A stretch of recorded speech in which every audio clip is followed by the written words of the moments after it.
បាទតោះឥឡូវយើងទាំងអស់គ្នាមកមើលការប្រឡងកុំព្យូទ័រល្បឿនលឿនហើយនឹងត្រឹមត្រូវបាទតើមានវិធីសាស្ត្រយ៉ាងណាបាទអញ្ចឹងតាមបទពិសោធន៍រាប់ឆ្នាំហើយដែរបាទតាំងពី2016មកដល់នេះ2020បាទតើអញ្ចឹងខ្ញុំមានលើកយកបញ្ហានឹងដំណោះស្រាយបាទដែលអ្នកទាំងអស់គ្នានឹងចង់ដឹងបាទអញ្ចឹងមូលហេតុអ្វីបានជាមានអារម្មណ៍ភ័យខ្លាចហើយញ័រអញ្ចឹងពេលទៅប្រឡងដឹងតែអារម្មណ៍ភ័យខ្លាចហើយញ័រហ្នឹងមូលហេតុអីបាទអញ្ចឹងនៅពេលដែលយើងដឹងមូលហេតុច្បាស់ហើយពិតជាអាចកែបានអស់ហើយអញ្ចឹងមកពីយើងខ្លាចធ្លាក់អាខ្លាចធ្លាក់ហ្នឹងហើយធ្វើឲ្យយើងភ័យខ្លាចហើយញ័របាទមកពីខ្លាចចាញ់គេណាខ្លាចចាញ់គេក៏អារម្មណ៍យើងភ័យខ្លាចដែរញ័រដែរមកពីខ្លាចវេខុសហ្នឹងខ្លាចវេខុសអានឹងចេះអត់ច្បាស់ខ្លាចតែវេខុសខ្លាចតែចេញពាក្យណាមួយដែលខ្លាំងអីអញ្ចឹងអាហ្នឹងមកពីយើងចេះអត់អស់លើ keyboard មកពីខ្លាចអស់នាទីខ្លាចវេមិនទាន់ម៉ោងកំណត់របស់គេមិនទាន់នាទីរបស់គេមកពីចាញ់រឹកគេហើយឃើញគេច្រើនឃើញគេអីហ្នឹងទៅដូចថាមិនសូវដែលចូលចំណោមគេដល់ឃើញគេច្រើនមានកម្មវិធីប្រឡងអញ្ចឹងទៅចាញ់រឹកគេអាហ្នឹងក៏ធ្វើឲ្យយើងភ័យខ្លាចហើយញ័រដែរបាទមកពីអត់បានហាត់ប្រាណនិងស្រស់ស្រូបអាហារពេលព្រឹកបាទអញ្ចឹងព្រឹកឡើងអត់ហាត់ប្រាណហើយអត់បានស្រស់ស្រូបអាហារពេលព្រឹកទៀតហ្នឹងហើយត្រូវហើយធ្វើឲ្យភ័យខ្លាចហើយញ័រហើយបាទតើឥឡូវយើងមើលមកមូលហេតុអ្វីបានជាប្រឡងធ្លាក់បាទធ្លាក់មូលហេតុអីតោះអញ្ចឹងមកពីវាចាញ់គេដោយសារភ្លេចភ្លាំងណាចាញ់គេដោយសារភ្លេចភ្លាំងអាចភាពភ្លេចភ្លាំងដោយសារភ្លេចភ្លាំងហ្នឹងហើយទើបធ្វើយើងចាញ់គេអញ្ចឹងឲ្យគូក្បាលយើងត្រូវការ reflect ហ្នឹងហើយអត់មានភ្លេចភ្លាំងទេអញ្ចឹងឲ្យបានខ្ញុំឲ្យហាត់ប្រាណហ្នឹងបាទហាត់ប្រាណពេលព្រឹកហើយងូតទឹកហើយបាទស្រស់ស្រូបអាហារពេលព្រឹកធ្វើអារម្មណ៍ឲ្យស្រស់ថ្លាបាទអញ្ចឹងមូលហេតុអ្វីបានជាប្រឡងធ្លាក់ទៀតគឺមកពីវ័យលឿនពេកអត់បានមើលពាក្យចំមានន័យថាអាងតាវាយត្រូវអាងតាវាអសរត្រូវផ្លាច់លឿនដើម្បីនេះដែរលឿនណាយកមុខយកមាត់ហ្នឹងអត់មើលបានមើលពាក្យចំការពិតទៅពាក្យនៅក្នុងនោះគឺជាពាក្យដែលគេសរសេរឈ្មោះមិនមែនសេតាមសម្ដេចជួនណាត់ទាំងអស់ទេគឺជាពាក្យឈ្មោះព្រោះអ្វីដែលយើងប្រឡងជាប់ហើយគឺយើងទៅសរសេរឈ្មោះទៅចុះឈ្មោះមិនមែនទៅសេសំណេរអីទេហ្នឹងហើយអញ្ចឹងកន្លែងហ្នឹងកុំលឿនពេកបាទអត់បានមើលពាក្យចំអាពាក្យស៊ីនរបស់គេបាទហ្នឹងធ្វើឲ្យយើងធ្លាក់បាទមកពីអត់ប្រយ័ត្ន keyboard ហើយអត់ប្រយ័ត្ន keyboard វាបត់ផ្សោតច្រើនណាគ្រប់តំបន់គ្រប់កន្លែងពិសេសអាកូនដៃនឹងតែម្ដងហ្នឹងហើយចេញពាក្យមកខាងលើមិនទាន់បានសេហ្នឹងកូនដៃចុចផ្លាច់ហើយបានសេវាយហើយទាំងអស់បាន10ពិន្ទុហេតុអីវាអសត្រូវទាំងអស់ទេតែកូនដៃទៅមុនបាត់ហើយហ្នឹងវាគេហៅថាឆ្លាស់ពាក្យបាត់ហើយហ្នឹងហើយមានប្រវត្តិចឹងដែរឧបមាថាពាក្យថារពឹសរំចំអញ្ចឹងទៅមិនវេពាក្យរពឹសរំចំទេ enter ហើយបានវេពាក្យ enter ហើយបានវេពាក្យអញ្ចឹងវាម្លងបាត់ពាក្យហើយហ្នឹងបាទអញ្ចឹងវាឆ្លាស់ហ្នឹងបាទមកពីចំណាំអក្សរលើ keyboard អត់អស់បាទចាំអត់អស់កាលណាចាំអត់អស់ណាកាន់តែធ្វើឲ្យភ្លេចភ្លាំងដល់អក្សរដែលចេះដទៃទៀតហ្នឹងហើយបាទមកពីធ្វើឯងមើលងាយសមត្ថភាពអ្នកដទៃទៅហ្នឹងខ្លាំងពេកមើលងាយសមត្ថភាពអ្នកដទៃអត់បានប្រយ័ត្នអត់បានមើលមុខមើលក្រោយមើល keyboard មើលអក្សរមិនផ្ទៀងផ្ទាត់គិតថាគេចាញ់ក៏អាចធ្លាក់បានដែរបាទព្រោះអីខ្លួនឯងដល់ពេលចឹងទៅអត់ខិតខំហ្វឹកហាត់អីទេអាហ្នឹងហៅថាធ្វើខ្លួនឯងមើលងាយសមត្ថភាពអ្នកដទៃហ្នឹងហើយធ្វើឲ្យធ្លាក់ដែរទៀតមកពីហ្វឹកហាត់មិនបានគ្រប់ជ្រុងជ្រោយអត់ដែលហ្វឹកហាត់គិតថាចាំពាក្យអស់ហើយមិនបាច់ហ្វឹកហាត់ទេហ្នឹងហើយមិនបាច់សាកម្រាមដៃមិនបាច់ធ្វើតេស្តទេអាហ្នឹងធ្លាក់ដែរបាទឥឡូវខ្ញុំមានវិធីដោះស្រាយចំណុចទី3មានវិធីដោះស្រាយបាទអញ្ចឹងត្រូវហ្វឹកហាត់វាយពាក្យ3ថ្ងៃមុនបាទហើយត្រូវហ្វឹកហាត់វាយពាក្យ5ម៉ោងមុនពេលប្រឡងមានន័យថា5ម៉ោងមុនហ្នឹងប្រហែលជាមួយដុំម៉ោង4ពាក្យភ្លឺអីហ្នឹងណាហាត់1ម៉ោងអីទៅម៉ោង5ម៉ោង6ហាត់ប្រាណអីចឹងទៅ បាទដើម្បីធ្វើឲ្យអារម្មណ៍យើងស្រស់ថ្លាហើយនឹងរៀបភ្លឺហ្នឹងយើងវាយទៅវា reflect ដល់ខួរក្បាលរបស់យើងចាប់ជាប់ត្រូវចេះឲ្យបានច្បាស់ស្គាល់ឲ្យច្បាស់ keyboard ហ្នឹងឲ្យប្រកបអាស្តង់ដាអាណៃដាមួយណាឲ្យត្រឹមត្រូវពេលសម្រាប់ចិត្តយកហ្នឹងហើយមិនអូគេសួរថាយក keyboard ណៃដាឬក៏ស្តង់ដាក៏យកស្តង់ដាដល់ពេលទៅចុចណៃដាមានទេមកប្រឡោះហ្នឹងចុចឲ្យ100ទូតន enter ទៅមួយហ្នឹងស្អីលុបតែមកប្រឡោះហ្នឹងអាហ្នឹងវាមានប្រវត្តិចឹងដែរបាទត្រូវចាត់ទុកកុំព្យូទ័រប្រឡងជាកម្មសិទ្ធិរបស់យើងមានន័យថាកុំព្យូទ័រ5-6គ្រឿងលោតុកហ្នឹងគឺជាយើងគិតថាជារបស់យើងទាំងអស់ហ្នឹងទៅគាត់ឧទាហរណ៍ទេដើម្បីឲ្យបង្កើនទឹកចិត្តរបស់យើងហ្នឹងហើយត្រូវចាត់ទុកអ្នកដែលមកប្រឡងជាកូនសិស្សរបស់យើងដែលមករៀនពីយើងហើយយើងកំពុងតែបង្រៀនអាហ្នឹងហើយធ្វើឲ្យយើងវាបាត់ញ័របាត់ភ័យបាត់ខ្លាចហ្នឹងត្រូវប្រើដៃទាំងសងខាងដើម្បីវាយពាក្យបានលឿនហ្នឹងហើយបើវាយតែមួយខាងក៏វាមិនលឿនដូចគេវាយសងខាងដែរហ្នឹងហើយបាទត្រូវហាត់ប្រាណពេលព្រឹកនិងហូបអាហារពេលព្រឹកបាទតោះរបៀបប្រើប្រាស់ keyboard ណាអញ្ចឹង keyboard មាន2អញ្ចឹងវាយ keyboard ណាក៏បានដែរចង់ពាក្យទាំងអស់ហ្នឹងវាយណៃដាក៏បានហើយនឹងស្តង់ដាក៏បានដែរវាមិនជាបញ្ហាអីទេព្រោះអីវាយវាយអក្សរទៅចេញដូចគ្នាទេគាត់បច្ចេកទេសនៃការប្រើប៊ូតុងលើ keyboard ហ្នឹងវាផ្សេងគ្នាបន្តិចបាទតោះអញ្ចឹងរបៀបប្រើ keyboard Unicode standard ហើយនឹងរបៀបប្រើប្រាស់Unicode ខ្មែរ Unicode ណៃដា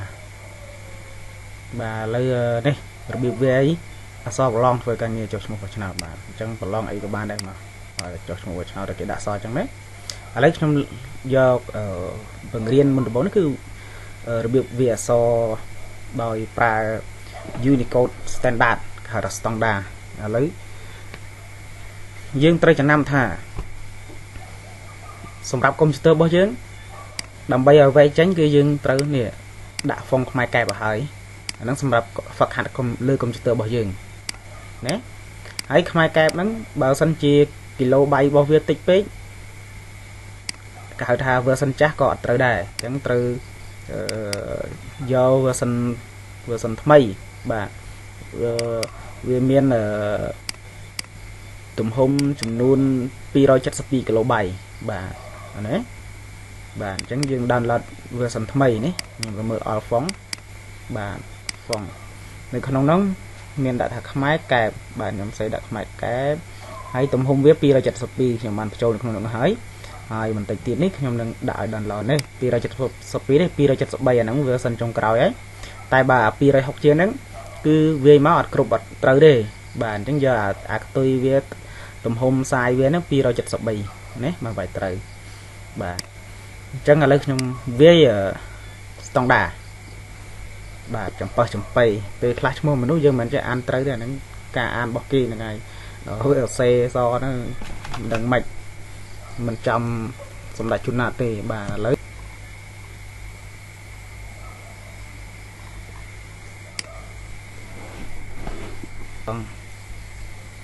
ស៊ីយ៉ាងនេះឥឡូវខ្ញុំវាយអក្សរតែម្ដង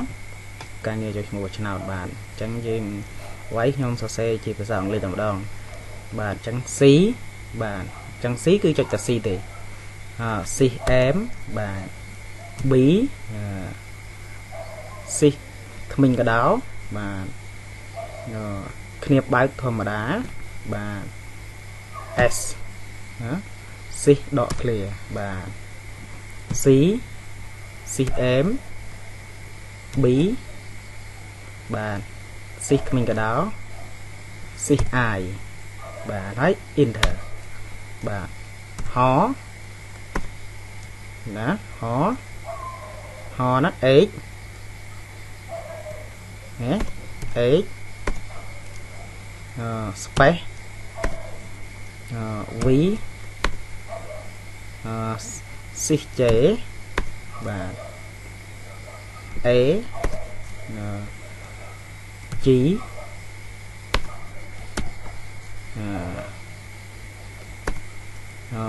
S space S C លេខ3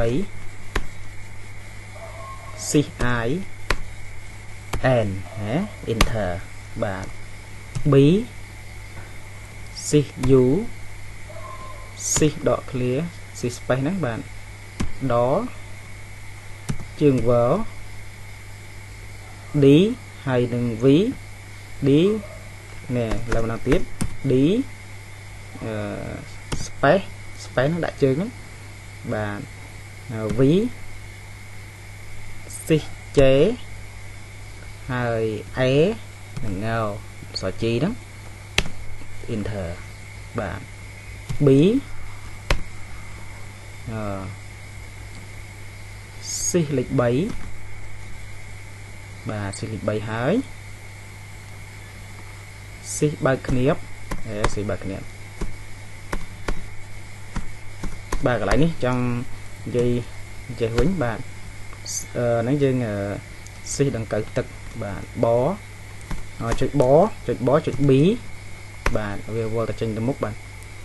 hái cho xí đằng cự tức này chạy khang sẽ đàm đáy ai chạy khang phải đáy khang crom ESC cũng lứa bị rụt cự tức nó bạn hái nghiệp bá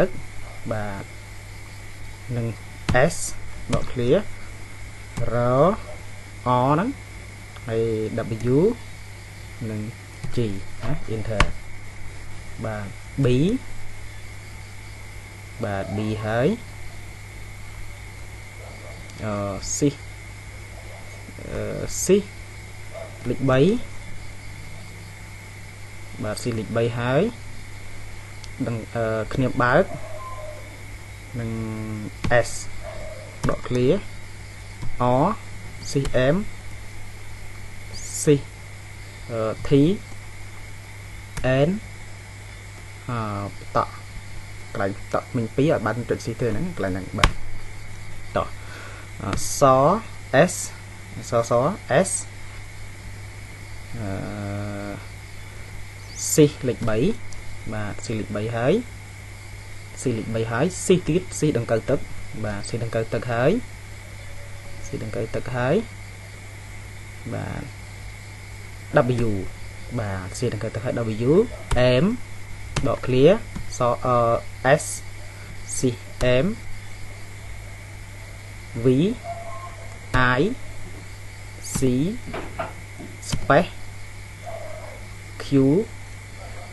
I K A bà đó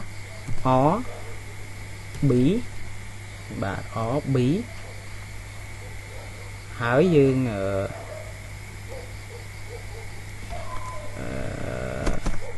hỏi dương bó dương si si đừng tức si lịch bấy si lịch bấy giờ làm si được cực hai cái nhập báo để bảo tới tế bạn si đừng cực tức đã xa này bạn ta xem đăng tiến ó bí si đừng cực tức hai nhập báo đừng xó đó si si si em si space ó si em và đó cái lanh băng được mấy đấy dừng xe máu của bán măng của bàn đấy dừng bà sân chỉ dừng xe em hai mình cái đầu pí và si mình cái đầu pí nó hay đã sợ nó cứ W nó nâng ngáo cứ măng chẳng đài ta cho cái thương mấy giờ bàn chẳng chẳng như chuyện em và hỏi si mò si mình cái đáo si đừng cờ tức hỏi W đã sợ mình ngáo độ clear O S space M space S C I và màu tiếp phong xì sang bạn chẳng là tụi anh phải chỉ nằm hết được nắng ba đặt miền ấy bà thì bạn và bạn đầu tư xem anh chỉ chia mùi ở trong lại bảo vậy từ đó người ở đây để bạn ta lấy trắng trời hời bà lấy trời hời đấy bạn trắng nhom prap chạy tết này cả về bà cứ song đá cứ xí đằng từ tức ចំណាំណាបាទហើយឯណៃដាគឺអាល់ខាងស្ដាំអាល់ខាងស្ដាំដៃបាទហើយនឹងដង្កូវទឹកវាខុសគ្នាតែកន្លែងហ្នឹងទេបាទអញ្ចឹងឥឡូវខ្ញុំយកកណាមួយដែលចង់ប្រាប់ថានេះរប៉ះបាទចង់យកប៉ះឬក៏សុំសំពេចការក៏បានដែរសុំសំពេចការហ្នឹងបាទអញ្ចឹងកន្លែងហ្នឹងខ្ញុំកន្លែង insert បាទកន្លែង insert នេះយក text box អត់មាននេះបាទអញ្ចឹងត្រូវដូរកត់ថាជាខ្មែរកែបបាទខ្មែរកែបឥឡូវខ្ញុំ18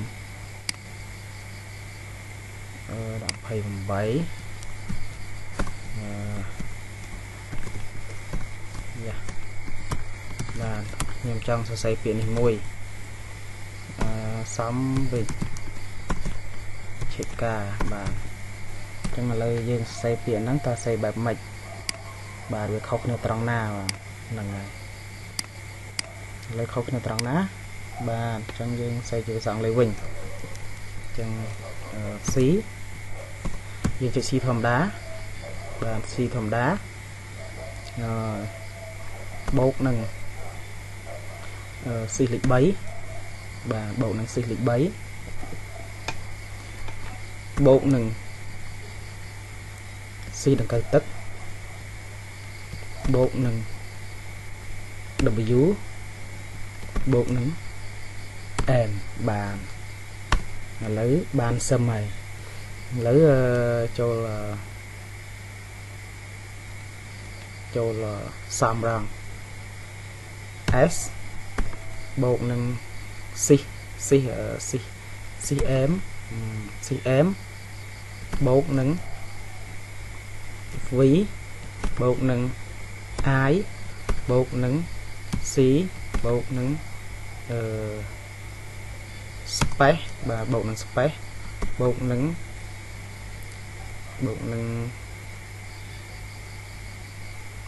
Q បូកនឹង I បូកនឹង K បូកនឹង A